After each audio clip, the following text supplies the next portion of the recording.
Hey there, everybody, and welcome to the HRC's Community Conversations program. This is the place where we sit down with thoughtful people from across the LGBTQ plus community to talk about the work they're doing to improve things in the community today. My name is Will Goldstein Mahmood. I'm one of the board of governors with the Human Rights Campaign, and I cannot tell you how excited I am to introduce to you our guest today. She is a workhorse queen. She is an all-star on RuPaul's Drag Race. She's the host of Imagination Station. She was just named to Out Magazine's Out 100, and she's receiving our HRC Visibility Award at our New England dinner in just a couple weeks. Please join me in extending a warm welcome to Mrs. Kasha Davis. I love how you said welcome. You know. Well, and you're wearing such a beautiful blouse. It is the best. There's always time for kindness. There it is. Thank you for wearing that. And yes, I have only the most up-to-date modern technology that I will now put on speakerphone. How about that? You can believe you can still hear me. That's how technology is now. Thank you so much for joining us. What a privilege and an honor it is to be sitting down and speaking with you today. Oh my gosh, you're so kind. Thank you. I am just overjoyed when somebody wants to talk to me. Even sometimes if Mr. Davis is like, are you talking to me tonight from the other side of the room on your matching recliner? No, I enjoy it. I appreciate it. And I think it's all about connection. So thank you for asking me. And you are a big deal these days. Just a couple of days ago, Out 100. That is a really big deal. Congratulations for being named to that list as one of the most influential people in the community. Well, what an honor. And I was floored to hear it. And I wondered who else would be recognized. And I'm looking through all the different people, and it's so beautiful to see. And I'm so thrilled that the big reason why they're looking to me is that phrase, there's always time for kindness. Our world needs that. And I'm so glad that resonates with people. Certainly. And actually, let's jump into that. Let's talk about that. One of the things that they recognize you for, and one of the projects you've been working on to spread kindness is your work with children. So you've, for a number of years, have invested time and energy into Drag Story Hour. And I hear there's a big update regarding Imagination Station, the television show that you and your husband are hosting. Yes. I'm thrilled to say that we have signed with a production company called Jared Creative, and they are now going to take what we have created here in Rochester and begin to sell it to networks like Hulu and Disney and whoever will take meetings with us. And I am just over the moon about this project. I have always loved kids. I was so fortunate to come into a relationship with my husband who already had two beautiful daughters. And I had that experience with them. And during the pandemic, my husband first said to me, there's nothing to do drag performance wise. Get on the computer and do Story Hour. And our daughter is a children's librarian, and she would send us books, and we would do that. And there was this beautiful connection to people, I say children of all ages, all around the world. And then the theater company, Blackfriars Theater in town, Danny Hoskins and Mary Tabali Hoffman and myself, the theater was empty. So we said, let's create this children's television show, which we did with Fish and Crown Creative in town. And we made this show that is, imagine Mrs. Doubtfire hosting Pee-wee's Playhouse in Mr. Rogers' neighborhood. And that is the general gist. The idea is that when people ask us, do you have an agenda? Yes, we do. If you happen to see someone different in the world, treat them with kindness. We're not sitting there explaining drag. We're not sitting there explaining race. We're not gender, etc. We are just who we are, living in a neighborhood, existing and going through life together. Kindness is universal, right? All ages, all walks of life. It's a language that we should all be fluent in speaking. And we are all here as a work in progress. I have this little fun series I started on Instagram called Are You a Whip? A Work in Progress. And I like to share some of my experiences. We say in the recovery program, experience, strength, and hope. And I like to share these things because I know what a struggle it was for me to go through. And it's always good to say, oh my goodness, I'm not alone. I have a community. There are other people like me. Mm. I want to ask you, you mentioned when we were speaking about children, you and Mr. Davis, and so both of you were in heterosexual marriages, have children. And so it's been quite, the journey, I guess, and perhaps a journey that's different from your typical drag queen. You had like a full-time job for many years in a call center. Can you share a little bit about your journey together, going from that to where you are today and what that experience was like? Absolutely. And a lot of this information I share in my one-woman show called There's Always Time for a Cocktail. And I'm actually working on a pitch for an autobiography about this story because it's so, you may not have gone through the same thing, but there are things within our stories that are universal that people say, I can relate to that. But both Mr. Davis and I, Steve Levins, and I were, we grew up in the 70s and 80s. And back then, Liberace, Barry Manilow, Elton John, they were all straight. And basically, many people were in the closet for many different reasons. And it was not something that you would be out loud and proud about. And then we went into the era of the AIDS epidemic. And you were taught that if you were to be open and gay, you would die. I mean, people were just saying such ridiculous things. And so we both struggled in our small towns and we both found a love. My ex-wife and I did not have children, but Mr. Davis and his ex-wife did. And then fast forward, we came to the city of Rochester and began to see, oh my gosh, it's a bigger city. There's more of a community. We're seeing same-sex couples holding hands and going to Pride. And we started to look to find people who were looking for this kind of family life that we were both searching for. And it was difficult. Dating was difficult for us because of that reason. And Mr. Davis, Steve, talks a lot about how it was a turnoff for many people when they found out he had children. And so he kept that quiet for a while between us. And then all of a sudden one day he's like, I need to talk to you. And I was like, great. The friend conversation. Here it comes. Another one, bites the dust. That's it. And then he told me and I was over the moon. And it was one of my biggest dreams come true in my life to be able to participate. They have a wonderful mom. They have a wonderful dad. And then they have me as an additional parent and their mom's boyfriend. And it's been such a journey for us as a family to continue to grow and to evolve. And there were struggles early on, but then we began to see the benefits. Each of us brought something and to watch these children develop over the years. We have one that I mentioned is a children's librarian and she's doing amazing things in the schools. And the other who went to school and became a school counselor. And they started their school in their very small town. They started their Gay Straight Alliance Club, the first one. And so it's because of these experiences with us. So I couldn't be more proud of these two very strong, independent, outspoken, educated, confident women. And we all had a bit in that. And now we're just waiting for grandkids because our youngest got married. Woohoo! Grandma Kasha Davis. I mean, could you imagine? Their mom she's a wonderful doting mother. She's the best mom. But I am the different kind. You know what I mean? Like I'm the spoiler. And we're gonna battle a little bit, but we're gonna figure it out because it'll be like, no, I'm taking them to the subconscious. I'm taking, and I'm gonna get them a dozen roses after the show. Like the kids are gonna be like, leave us alone. You mentioned one of your daughters is a librarian, the other is a school counselor.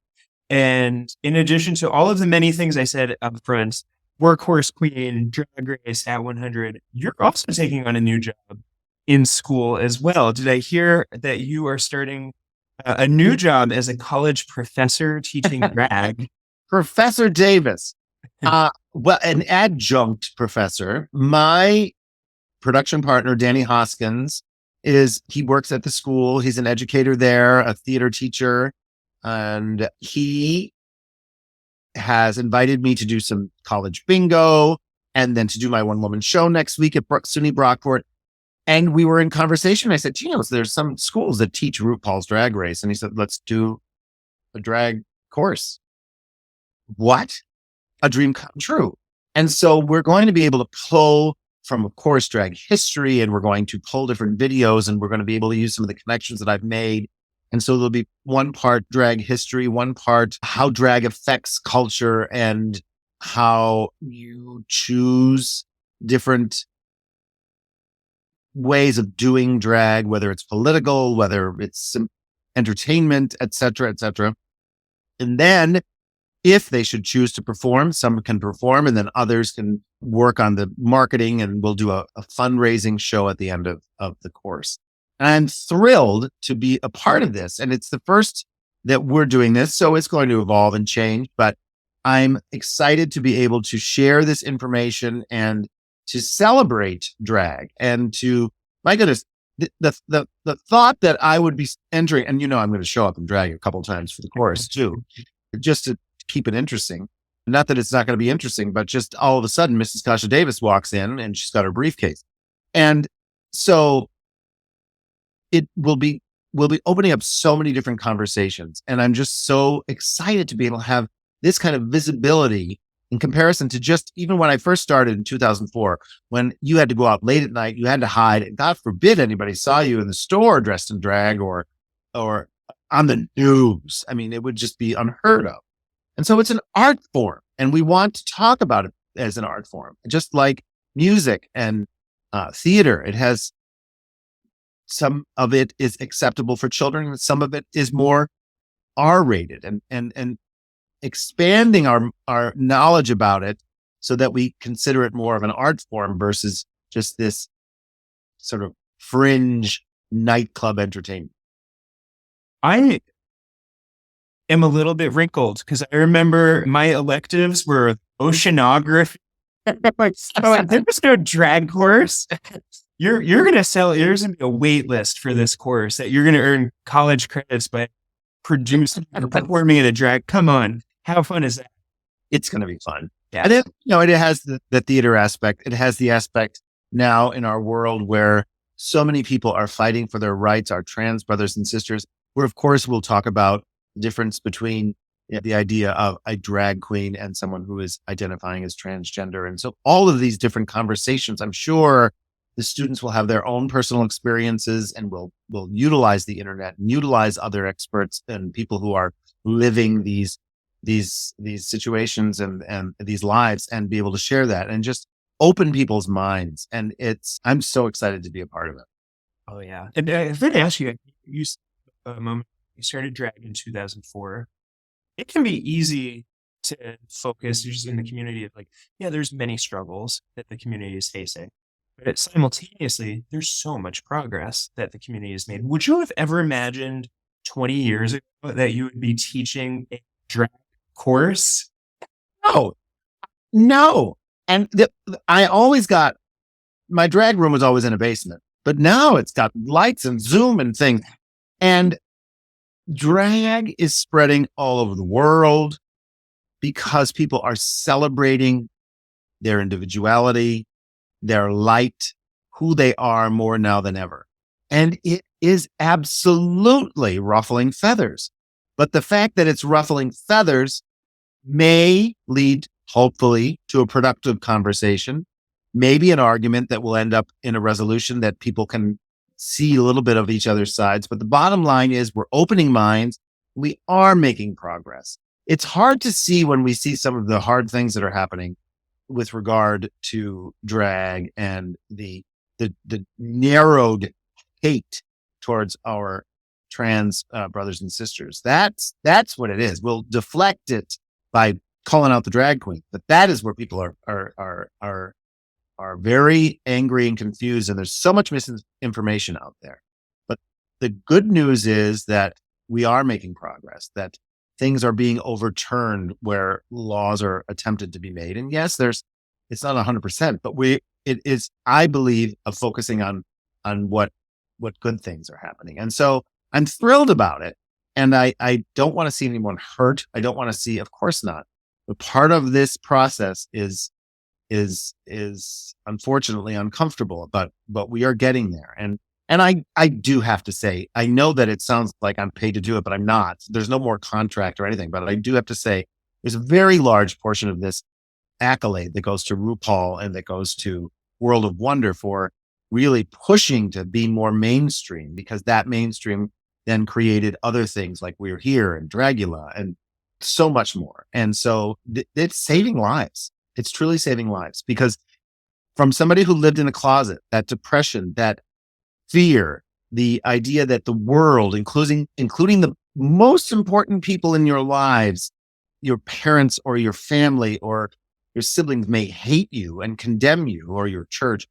It's a terrible place. And it then comes down to the health and welfare of our children and their mental health. And that's very important to me, because I went through my struggles, and I know many people who've gone through worse. And I don't want to see that. Let's do what we can to avoid that. Yeah. And you mentioned just a minute ago the idea of struggles. When we last saw you, you were on All Stars, RuPaul's Drag Race All Stars, just a few months ago. And one of the things that you shared really openly on All Star Season 8 was your sobriety journey. So when we first met you through that lens, almost 10 years ago, Right. In between, you'd gone from there's always time for a cocktail to there's always time for a mocktail. Came sober and shared a little bit about that journey. Can you tell us a little bit about that, and maybe why was it so important for you to share that struggle and that journey with the audience? Well, it's been the most amazing process in my life. So it was the gift that the universe gave me that I didn't know I was even asking for until I looked harshly in the mirror and realized I can't do this alone. I need help, universe, and whatever else is out there, whatever you believe in, and help me. I can't stop drinking. And when I do, I don't know who that is. Now, everybody, not everybody, but people who drink sometimes drink a little too much. It became necessary for me to drink to reduce anxiety and to feel at all comfortable. And then I began drinking for every other reason: to get close to my mom who passed away, to feel extra comfort in, say, oh goodness, I'm not getting work like other people are. Oh, woe is me. Drink to feel sort of, I don't know, numb. I do know, to feel numb and to not power through some of these real life experiences. And so soon after the original touring of season 7, I had that moment where I hit bottom, and it was at that point my third DUI, and it was at noon, and I was swerving from children. That's it. I didn't know it that night. The next morning, that's what I was told by my husband. And I was about to lose everything. I was about to lose my marriage. I was about to lose my career. Frankly, I don't know how I was so lucky to not lose. I mean, I didn't hurt anyone, myself, or obviously. So it was time. And I began the process, and I went to outpatient rehab, and I went to the program of recovery, AA. And I found a tribe. And this coming summer in July, knock on wood, one day at a time, I'll have 9 years. Congratulations. And thank you. And I'm just so grateful for this moment, for today. We only have today, as we say. And I've learned so many wonderful tools to deal with those real life things that happen in everyone's life, versus reaching for alcohol, versus reaching for anti-anxiety medicine like Xanax. Instead, I'm reaching for meditation. I'm reaching for talking to other people. It might be counseling. It might be exercise. It might be making sure I'm getting enough sleep, eating properly, all these different things that sound so simple, but that we avoid. And gratitude for moments like this, to be able to share this story, that if somebody out there is sitting saying like, rocking in their seat, trying not to have that next drink or having that next drink and saying, I don't know what to do. I don't know anybody else like me. There's a world of people out there waiting to help you through it, and we can make it together. And so that's why it's so important for me to be out and to share this story, because I did not know that it was available. I did not know that I can go to a recovery program for essentially for free. I think you had to have a prescription for that. I didn't understand.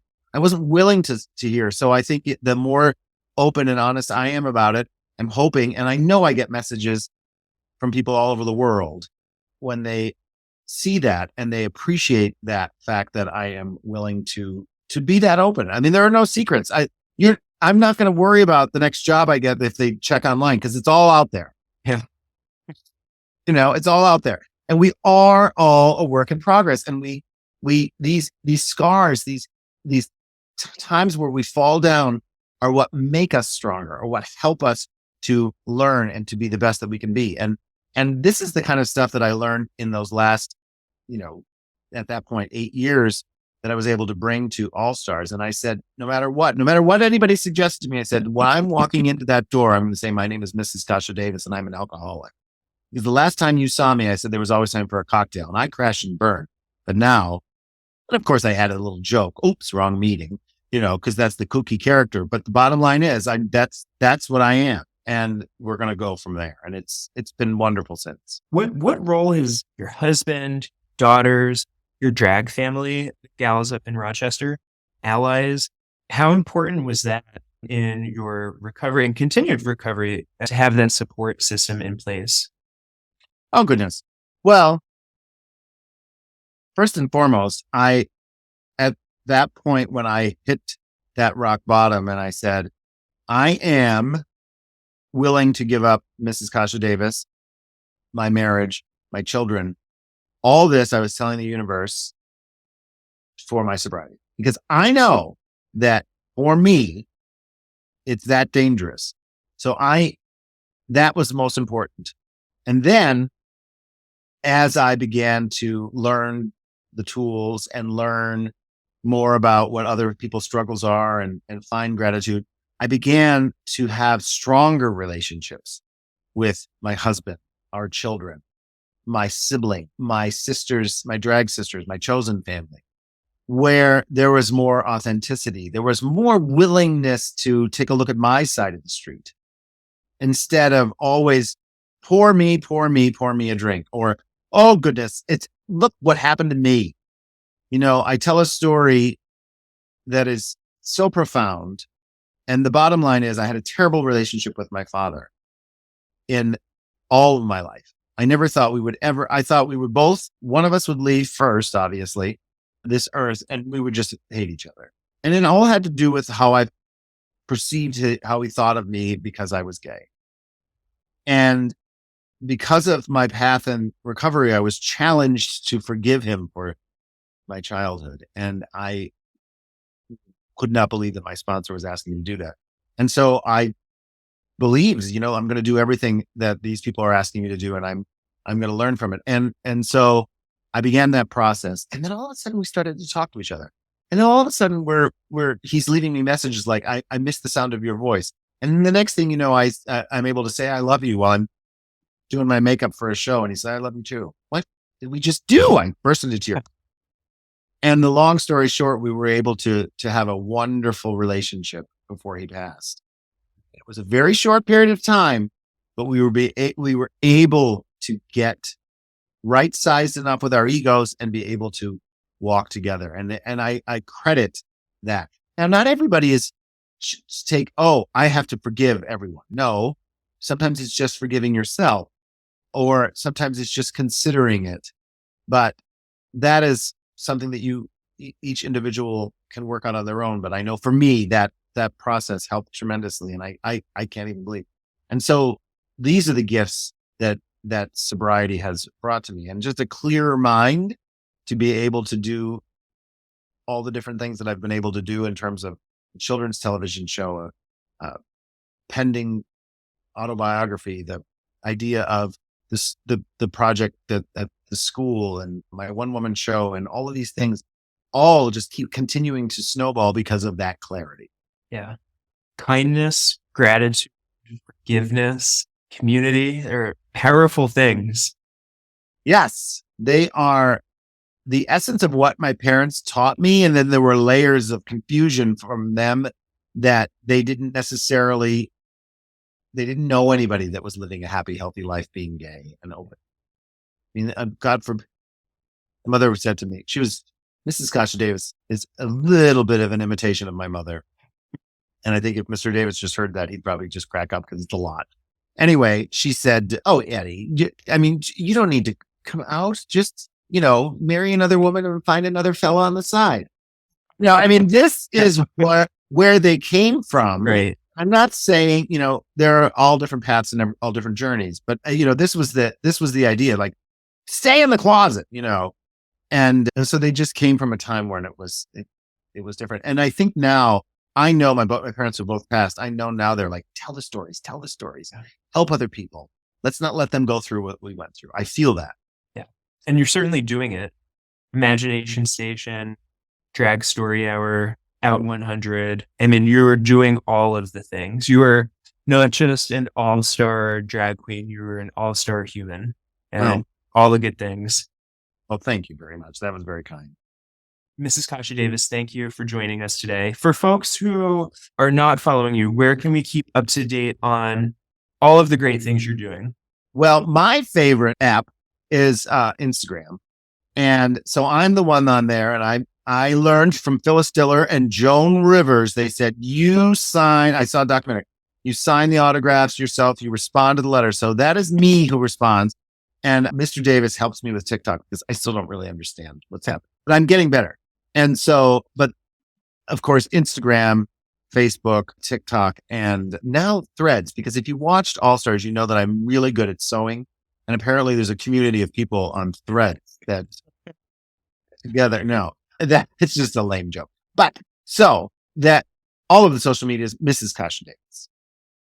Excellent. Mrs. Kasha Davis on Instagram, Facebook, all the socials. Imagination Station coming your way, maybe on Hulu sometimes. You want to put that energy out there into the universe. Yes. And honestly, thank you for having me here tonight and to be able to share some of these stories with the hopes that people are out there listening and saying, oh my gosh, I may not be a drag queen, but I see myself in that story. Mrs. Kasha Davis, it's been an honor. Thank you again for joining the HRC community today. Yes, thank you. So proud to be here. All right. Bye for now, everybody. Take care.